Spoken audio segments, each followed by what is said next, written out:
Hello everyone, I am sitting on my floor here talking to you about genetic testing, which is the topic of our discussion this week. And I thought I would share with you one of the lighter sides of genetic testing. This week we're talking about a lot of the ethical issues, and so I thought I would share with you a fun genetic test that I'm actually doing this week. So I have a dog, you can see he's right over there. And I found him in the desert when I lived in New Mexico. I have no idea what kind of dog he is. So I thought finally, he's 15, and I thought I would finally have him genetic tested to see what kind of breed he is. And I was able to order this genetic test on the internet. So, genetic testing, not just, DNA identification tests, but there are paternity tests you can order online. You can test and see, I think National Geographic has a test you can do to find out like where your DNA can trace back to geographically, sort of your DNA heritage. And so there are all sorts of DNA tests that you can order online these days. Now obviously paternity test has more ethical implications than my dog's breed identification test.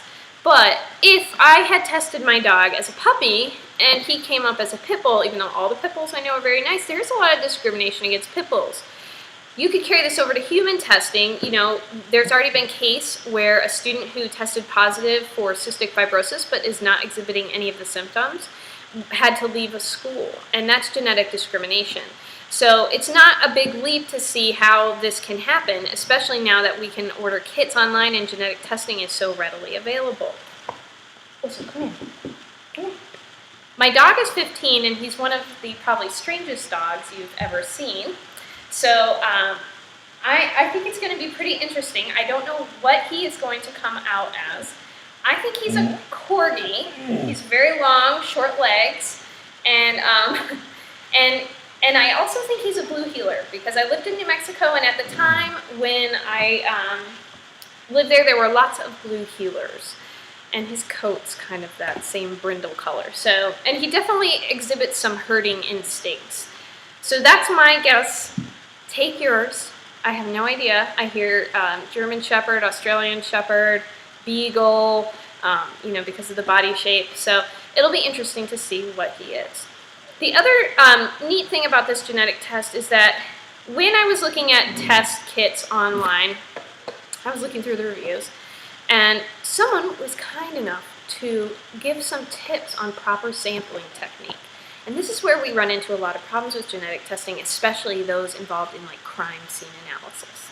So if DNA is not sampled properly, it can be contaminated. If it's not run in the lab properly, we can have false positives or false negatives. So the person who reviewed this was kind enough to bring up to light to everyone out there who do not have the same biology knowledge that you or I have, that contamination is a big deal, and so we need to watch out for it because the test kit really doesn't come with very many directions. There's a one-sentence line here about letting your swabs dry, but that's it. And the way this works is you take a couple of cheek swabs from the inside of the dog's mouth, and they can get enough DNA from that sample to figure out his breed, or in this case, breeds. And so a couple of the points the reviewer made was, one, you can't do this if your dog's been licking or sharing food bowls or anything, toys with other dogs.